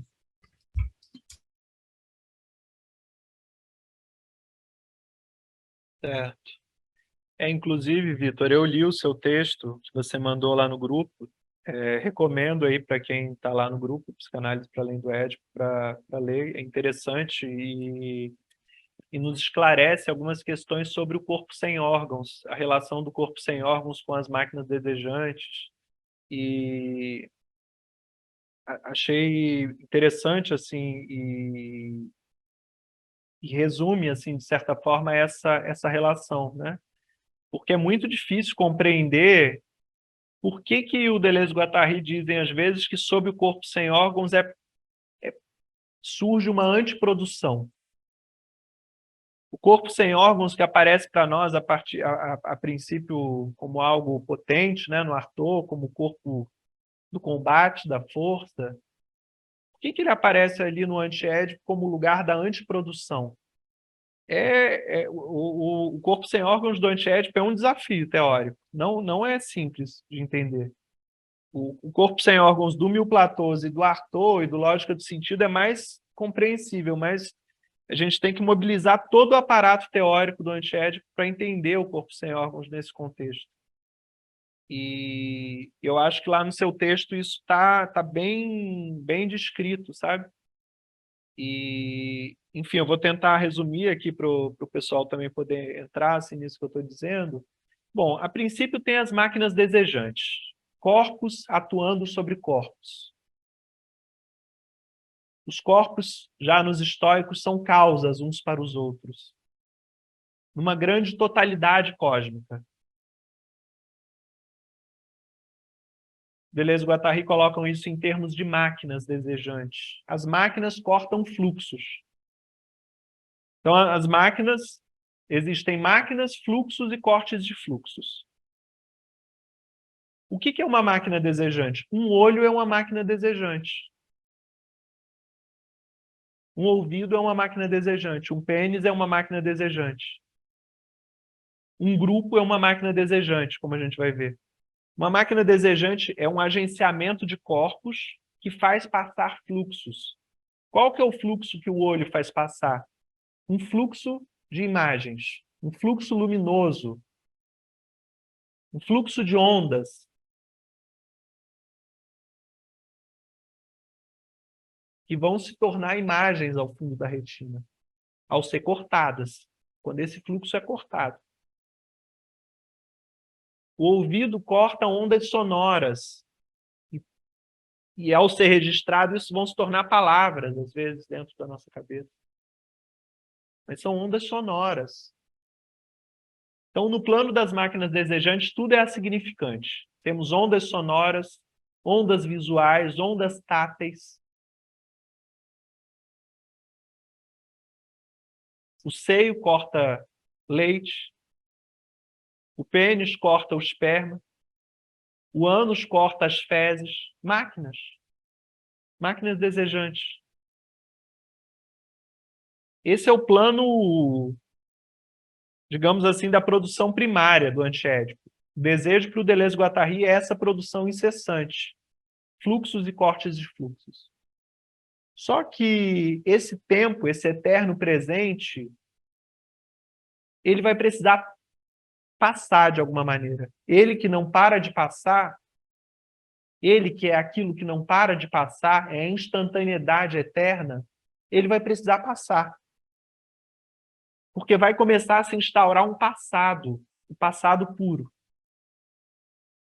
Plano da memória. O plano de um registro incorporal de tudo aquilo que passa. O registro incorporal de tudo aquilo que passa, a superfície luminosa, que vai acolher todos esses fluxos e registrá-los como numen, registrar as intensidades como numen, o Deleuze-Guattari chamam de corpo sem órgãos. O corpo sem órgãos é o conjunto de todos os corpos físicos e o que passa entre esses corpos. As intensidades que passam entre esses corpos e que são registradas sob essa superfície incorporal como numen, como imagem. O corpo sem órgãos dá conta da constituição de esferas. Peter Sloterdijk trabalha esse conceito da esfera, né? Então, nós vivemos em esferas o tempo todo. Ou seja, são corpos coletivos. São corpos onde circuitam intensidades. Só que sob essas esferas, sob esses invólucros intensivos, passam a ser assentados registros. Registros e distribuições daquelas forças, daquelas intensidades. O que são as máquinas sociais, senão imensos estratos que se assentam sobre esse corpo intenso, que concentram antiprodução sobre esse corpo intenso? Então, essas máquinas sociais vão se assentando sobre o corpo sem órgãos, sobre as esferas, sobre os conjuntos de corpos, e passando a partir de uma letra, de um significante, a designar como as intensidades vão ser distribuídas sobre esse corpo sem órgãos. Então tá aí, as máquinas sociais produzindo antiprodução. Por que antiprodução? Porque vai no sentido contrário àquela ligação incessante entre as máquinas desejantes. Vão se estabelecer modos fixos e absolutos de maquinação desejante. Que é o tirano, senão aquele que se assenta sobre o corpo intenso e passa a convergir para si todas as intensidades, como se dele elas proviessem. Como se tudo fosse proveniente dele, né? Então, o déspota é aquele que atribui a si mesmo a própria fertilidade do solo. Ele se apropriou, ele se assentou sobre uma parte do corpo intenso e atrai para si todas as riquezas toda a força, todas as intensidades, todos os objetos, todas as pessoas. Isso é uma antiprodução. O Estado é uma antiprodução. A família é uma espécie de antiprodução. A religião é uma antiprodução. O exército é antiprodução. Antiproduções são organizações molares que se assentam sobre esse campo molecular e ficam, a partir dessa manipulação dos signos, a partir dessa manipulação do registro, ficam se atribuindo o direito sobre o devir louco, sobre as partículas assignificantes, sobre a maquinação desejante, sobre o caos.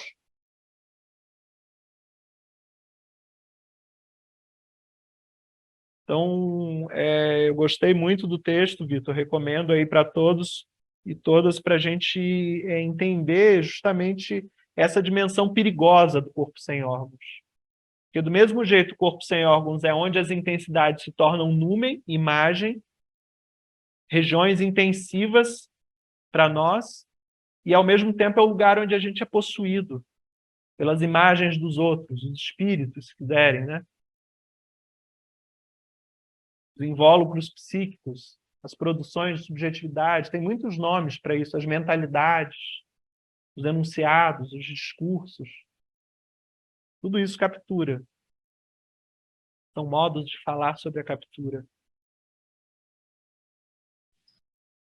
João, esse conceito é bem difícil, né? É algo que ainda para mim fica super nebuloso, assim. Tem horas quando eu acho que eu estou entendendo, eu não estou mais. Mas a minha pergunta é, assim, ouvindo você falar um pouco agora, mas também no final já fiquei na dúvida de novo. O bebê, ele é um corpo sem órgãos? Bebezinho, a gente começa como um corpo sem órgãos, assim, digamos assim, tem muitas inscrições ainda. Claro que depois passa a ter todo o desejo, quando nasce já tem, etc. Mas digamos assim, é quase como ainda tudo é possível, né? Não sei se é... Tem um trecho do Mil Platôs que o Deleuze e Guattari vão dizer assim, mas o conceito vai mudando, né? Então, assim, o que eu vou falar agora vai parecer um pouco despropositado quando eu falaria antes, porque eu estou mudando do antiédipo para o Mil Platôs. Mas no Mil Platôs eles dizem o corpo sem órgãos é um pedaço de placenta arrancado à mãe. Eternamente desestratificado, eles dizem. Eternamente em construção, em criação contínua. Mas, digamos assim, o nosso corpo sem órgãos, a princípio, é uma parte da mãe. E, nesse sentido, o corpo sem órgãos é também o que o Freud chamava de o plasma germinal quase imortal. Essa vida que persegue ao longo das gerações, que vai sendo passada. Aí vocês poderiam perguntar, né? Então é o óvulo materno e o espermatozoide paterno. É a genética, são genes. Deleuze e Guattari vão dizer, não, isso é um pensamento demasiado organicista e representacional, representativo. Há uma força que está para além dos genes, que está para além do óvulo e dos espermatozoides. Porque essa força, justamente que eu estou tentando assim, tornar preciso, é uma força que é proveniente das esferas, é uma força relacional. Então, ela até pode, em algum momento, ser registrada sob a genética, mas ela é também o canto da mãe para o feto. Ela é também o cuidado da mãe durante a gravidez. Ela é as palavras que os pais dizem, é o nome que os pais dão à criança. São todas as intensidades que atravessam o corpo materno, todos os fluxos. Tudo isso tem relação com o corpo sem órgãos. Está se formando um corpo intensivo ali. Está se aglutinando um corpo intensivo ali. Por isso que a psicanálise, tem uma certa psicanálise que vai chegar num ponto que vai questionar essa pessoalidade da mãe. Objetos parciais. O que é a ideia dos objetos parciais, se não a molecularização da figura da mãe? O que é essa ideia da mãe fragmentada na Melanie Klein, se não essa visão de que para o bebê, a princípio, não tem a figura inteira da mãe. É um mundo de fluxos. O Winnicott vai falar da mãe ambiente. Não é a figura materna, não é a mãe biológica, é um ambiente. É isso que está construindo o corpo sem órgãos. É isso que está alimentando um corpo intenso, insuflando um corpo intenso. Então, ele é simultaneamente pedaço de placenta arrancado à mãe, porque ele provém de uma vida quase imortal, de uma vitalidade inorgânica que vai passando de geração em geração, mas ele está o tempo todo sendo recriado. Esse passado puro, ele se designa menos por uma infinidade de lembranças, que diria de um passado psicológico, que uma capacidade inesgotável, infinita de recriação.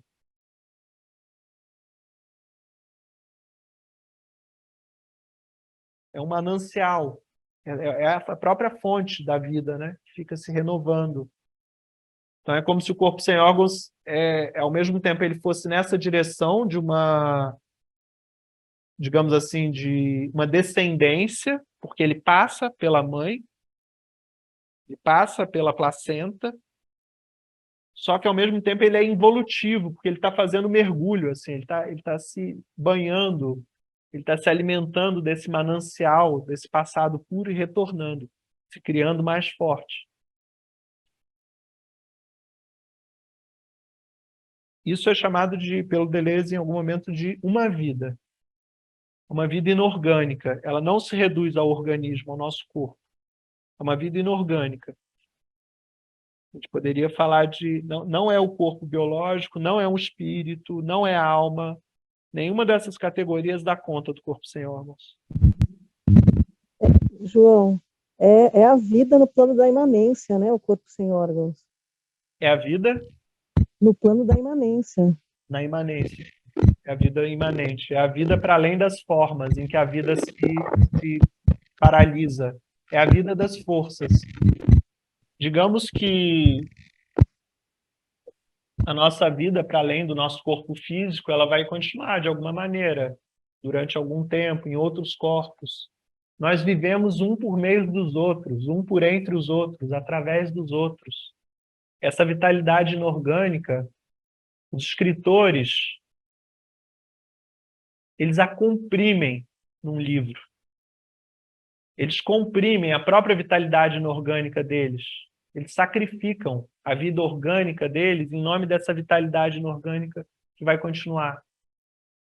Mas o que vai continuar? É isso que não está garantido. O que se vai passar através das suas palavras? Que tipo de afetos? Que tipo de forças?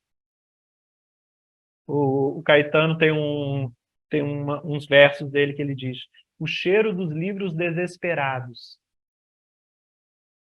Que há livros que são malditos, há livros que são mortais, há livros que são perigosos, principalmente né, quando a gente ainda não está pronto para enfrentá-los. É uma vitalidade inorgânica que está passando, mas uma vitalidade inorgânica ao mesmo tempo destrutiva. Quando em certas composições, pode ser construtiva para umas, mas é destrutiva para outras. Há, por outro lado, livros que são reconhecidamente por muitas pessoas, assim, pela maioria das pessoas, como vitalistas, né? Eles passam eros, eles passam vida, eles estimulam a vida. O Deleuze-Guattari, com o conceito de corpo sem órgãos, eles também ampliam o conceito freudiano de plasma germinal quase imortal. O eros, o amor, a vida, não passa apenas pela sexualidade. Não passa apenas pela sexualidade genital. Não passa apenas pela reprodução. Eros é a vida em toda a sua plenitude, em todas as suas dimensões. Do trabalho, não esse trabalho louco, capitalista e exagerado, mas no trabalho, no conhecimento, no aprendizado, na cultura, na arte. Isso é Eros, isso é o corpo sem órgãos. Isso é a vitalidade inorgânica se prolongando. O que nos faz existir?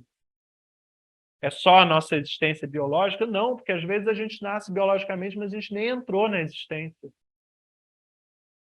Então, outras coisas que nos fazem existir são coisas que são inorgânicas, que são incorporais, que são às vezes até invisíveis. São afetos, são sensações, são encontros, são pessoas, são acontecimentos. Mas aí eu já coloco de novo o problema referente ao outro corpo sem órgãos do antiédipo, né, que eu falava na relação dele com a antiprodução. Porque esse corpo incorporal, essa vitalidade inorgânica, ao mesmo tempo é o que nos abre para o fora e nos coloca expostos ao fora. Por isso que há momentos em que esse corpo intenso ele se transforma em uma superfície de antiprodução. Porque há certas máquinas sociais, há certos outros, há certos objetos que se impõem à nossa vitalidade e passam a sugá-la, passam a vampirizá-la. Daí a constituição da antiprodução sobre a produção, sobre a maquinação desejante. Pois parece que são dois tipos de instinto de morte, né? Porque quando a gente pensa, por exemplo, né, nas primeiras páginas lá do Antiédipo, que ele fala da mesa esquizofrênica, né? Que é um corpo sem órgãos, como o próprio Deleuze fala, né? A mesa esquizofrênica é um corpo sem órgãos. Porque é uma coisa que está fugindo à identidade, né? A pessoa não consegue dizer o que ela é, ela está o tempo inteiro fugindo, ela se furta a sua própria identidade, né? E nisso ela é uma morte, porque ela não tem identidade, né? Porque ela tá, a cada instante ela morre e passa a ser um outro, uma outra coisa. E esse algo nunca se fixa, né? Ele eternamente morre, mas é também como não, essa vida inorgânica que segue, né? E do outro lado teria essa morte, daí, né? Por que que a família, por exemplo, seria um corpo sem órgãos, né? E um improdutivo? Porque, né, pegando não é uma família qualquer, na verdade, sem dar exemplos específicos, a criança vai encontrar na família impeditivos, né, interditos, né, e esses interditos vão começar a improduzir, né, ele vai parar de produzir de uma certa maneira para produzir de outra, e aí então teria um outro tipo de instinto de morte, né, causado por esse outro corpo que é o improdutivo, né? Então não é um corpo que daí estaria nesse devir louco, mas estaria produzindo através de uma inscrita, né? É isso, é bem isso. E essas duas mortes, Vitor, o Deleuze pega, o Deleuze lê e reconhece assim, essa ideia como proveniente do Maurice Blanchot, né? Maurice Blanchot falava de duas mortes. Uma das mortes é aquela que o corpo encontra como um limite. É a nossa morte biológica, de fato, quando a gente vai para o caixão. Essa morte está relacionada com o aspecto improdutivo do corpo sem órgãos. Então, esses poderes que se assentam sob o corpo intenso, no limite, eles nos levam à morte, a morte física. Quando a família se torna algo improdutivo, quando se torna cheia de leis, prescrições, interditos que nos machucam, que nos ferem, que nos traumatizam, é no sentido da nossa morte, como um fim para o corpo. Quando o Estado é um Estado mortuário, é um Estado belicoso contra os seus próprios cidadãos, ele é em produção, ele conduz à morte, ele mata. O capitalismo, quando produz formas de relação mortíferas também, vampirizantes, que se assentam sobre a terra e sugam tudo, é nesse sentido dessa morte. A morte do corpo físico, não só do humano, mas até mesmo da vida na terra. E, no entanto, existe outra morte, para o Maurice Blanchot. Existe uma morte que é uma morte que não para de se dar. Roland Barthes, naquele livro Fragmentos do Discurso Amoroso, fala que existe uma morte liberada do morrer. Essa morte liberada do morrer, para parar, gente, de tanto falar em morte, Deleuze Guattari abandona essa ideia de morte, de instinto de morte, de pulsão de morte, porque eles chegam ao final que, assim, na verdade, essa morte é a vida. Aquilo que se toma, essa morte que não para de se dar, esse domínio do ser, do Blanchot, do impessoal, do neutro, daquilo que está passando, o Deleuze passa a chamar de vitalidade inorgânica.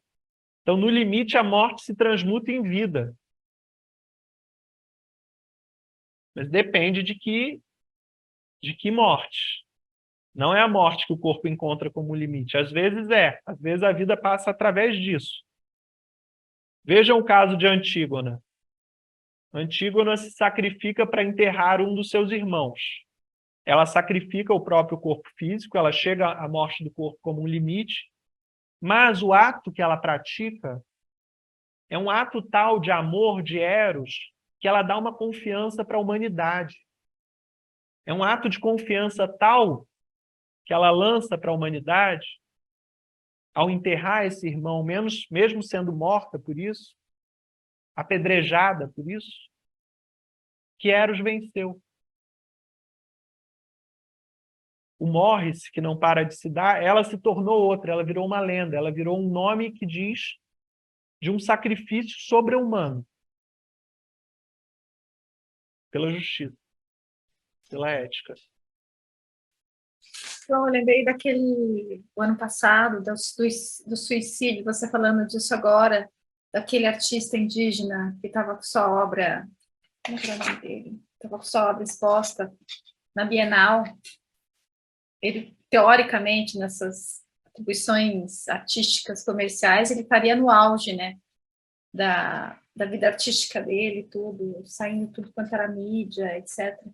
E aí ele se matou, né? Eu acho que corpo sem órgãos, né? Porque ele se matou para continuar vivendo, né? Em prol de uma outra coisa, assim, não é? É mais ou menos isso que você está falando, né? Seria uma leitura possível, Kelly, desse caso, né? Se ele seria capturado na antiprodução, digamos assim, no clichê, pelo capitalismo, né? É como se o gesto de morte fosse mais vital para, de certo modo, preservar a direção de Eros, né? Mas eu acho muito interessante chegar nesse lugar em que o que parece a morte dobra na vida, mas numa outra vida que é independente do corpo físico. A gente passa a entender certos sacrifícios, certos suicídios. Quando a gente compreende a dimensão da vida inorgânica.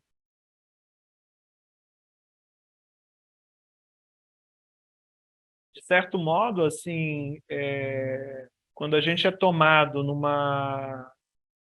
num fluxo criador, num fluxo criativo, às vezes a gente fica horas escrevendo, horas falando, e não se importa com sede, com fome, esquece do tempo. O que se acessa ali, se não esse corpo sem órgãos, que está para além do corpo físico, do corpo orgânico, que pode inclusive matar o corpo orgânico, nessa flama, né? nessa ardência, assim, nessa intensidade imparável, né? Mas, de qualquer jeito, o corpo sem órgãos é essa intensidade imparável, mas é também o exercício dessa intensidade. Por que que em algum momento nós cedemos e dizemos, não, agora chega, gente, não aguento mais, né? Porque senão a gente acaba com o nosso corpo físico.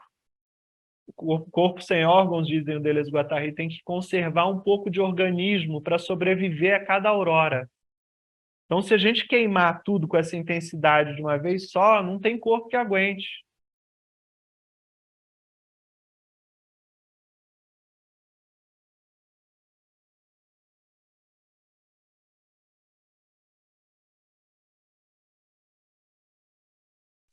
O Zaratustra é um, né, que nas caminhadas dele, ele parece entender de site da dosagem aí de uma coisa que ele leva de uma aurora para outra, né? Aquilo que ele se resigna ou não, enfim. Como que é o nome do filme? Não, não, o Zaratustra, né? Ah, o... Aham. Certo. É. O Nietzsche tinha muito, né, dessa intensidade que o consumiu, de certo modo, também, né? Porque a gente não aguenta ser tudo ao mesmo tempo. E o Nietzsche entrou nesse domínio pré-pessoal, tudo ao mesmo tempo. E o que me parece é que em seguida vem uma virada catatônica, paranoica, porque se ele está sendo tudo ao mesmo tempo, ele está acessando aquilo que o Deleuze-Guattari chama um esquizo, esse domínio pré-pessoal. Então ele escreve uma carta lá para a esposa do Wagner dizendo que ele é Buda, Cristo, Krishna. Então ele está acessando esse lugar do tudo ao mesmo tempo. Ele está acessando esse domínio das forças, em que nós não somos apenas um corpo físico, mas podemos ser acossados, assolados por fantasmas, por espíritos dos outros, por nomes próprios. Então, nesse domínio do corpo sem órgãos, é possível alguém ser Cristo. Porque Cristo é uma zona intensa. Então, é essa zona do pré-pessoal e do tudo ao mesmo tempo que eu tenho chamado de a incessância, esse plano esquizofrênico, esse plano do processo primário. Só que esse plano, de uma certa maneira, ele também é insuportável. A gente não consegue viver ele sem corpo. Tem que ter corpo para isso. E aí o Nietzsche se recolhe, encontra um refúgio no mais profundo do corpo, na catatonia, fecha os sentidos, né? Para de falar, desenvolve uma afasia, então bloqueia a linguagem, porque é insuportável. O incessante é insuportável se a gente não tem corpo para isso.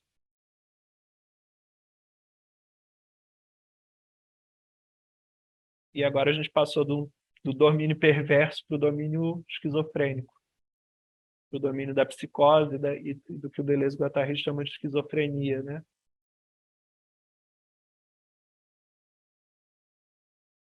O psicótico é aquele que sucumbe à esquizofrenia, é aquele que sucumbe nesse plano do tudo ao mesmo tempo. O esquizo, para o Deleuze-Guattari, é aquele que surfa nesse plano, é aquele que aprende a viver no plano das intensidades. Depois o esquizo, como a gente sabe, vai se tornar o feiticeiro, o Neoplatão. É a figura conceitual que melhor descreveria esse que exercita um pragmatismo das forças. E volta para o corpo.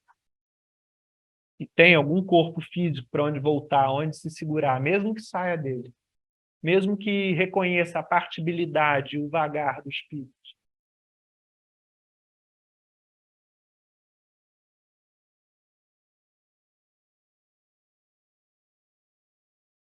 Bom, na semana que vem, falando sobre o molar e o molecular, a gente pode falar um pouco sobre o psicótico, né? Sobre esse que sucumbe. Mas eu também estou evitando entrar muito nesses assuntos das figuras conceituais e descrevê-las, porque eu tenho pensado em fazer um curso só sobre isso, assim, né? Ter uma aula para cada, né? Uma sobre o perverso, uma sobre o psicótico, uma o esquizo e uma, eu tenho pensado junto com a Natália, ela vai falar sobre a mulher, né? Na Hélène Cixous. Então a gente está já programando há algum tempo assim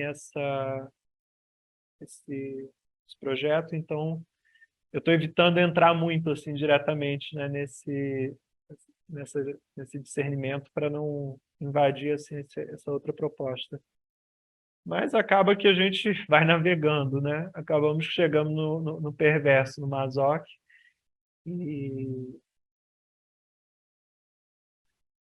na semana que vem a gente retoma o antiédipo, né? Então, para falar desse discernimento aí entre o molar e o molecular. Tá ótimo. Mais Obrigada. questões, gente? Não, eu só queria dizer para você que, primeiro, adorei essa tua ideia com a Nath, eu já estou dentro. Espero que seja no bom horário, no bom dia que eu consiga estar. Mas esse é um assunto que não se esgota, né, João? Pode falar, porque é um assunto que não se esgota, né? Então, tem repertório para o teu curso com a Nath, mais para cá, mas assim vai. É um corpo sem órgãos, né? Pois é. João, uma última pergunta, assim, só, assim, eu não sei se eu estava pensando em fazer essa pergunta, mas eu vou fazer. É o seguinte, pode ser bem estúpida, mas eu fiquei pensando aqui, né, ainda nos meus aprendizados, assim, esse molar o molar e o molecular, né, eles estariam, assim, de alguma forma também relacionados àquilo que a gente pensa sobre, pensando lá na Sueli Runick, né, da micropolítica e da macropolítica, tem a ver, né? Então é estúpida, então tá certo minha relação. Isso. Então, ufa, então tá bom. Tem relação, mas eles não se equivalem, tá? Digamos assim, Sim, na macropolítica também também é subdeterminada por questões moleculares. E as questões moleculares também são afetadas de alguma maneira pela macropolítica, né, e pelo plano molar. Então é interconectado, né, o tempo todo isso se confrontando, né, tensionando.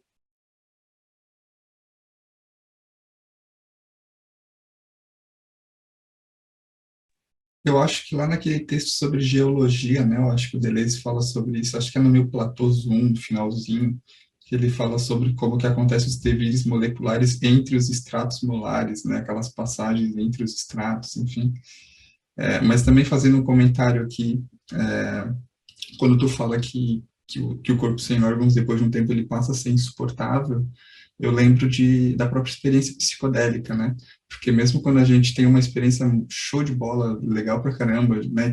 Que queria viver aquilo de novo infinitas vezes, né? O eterno retorno daquilo, chega um ponto que a gente não aguenta mais, né? Que quer voltar a ficar com a cabeça normal, assim, a voltar, né? A dizer eu e saber o que que isso significa, né? Então eu entendi que é insuportável, né? Depois de um ponto.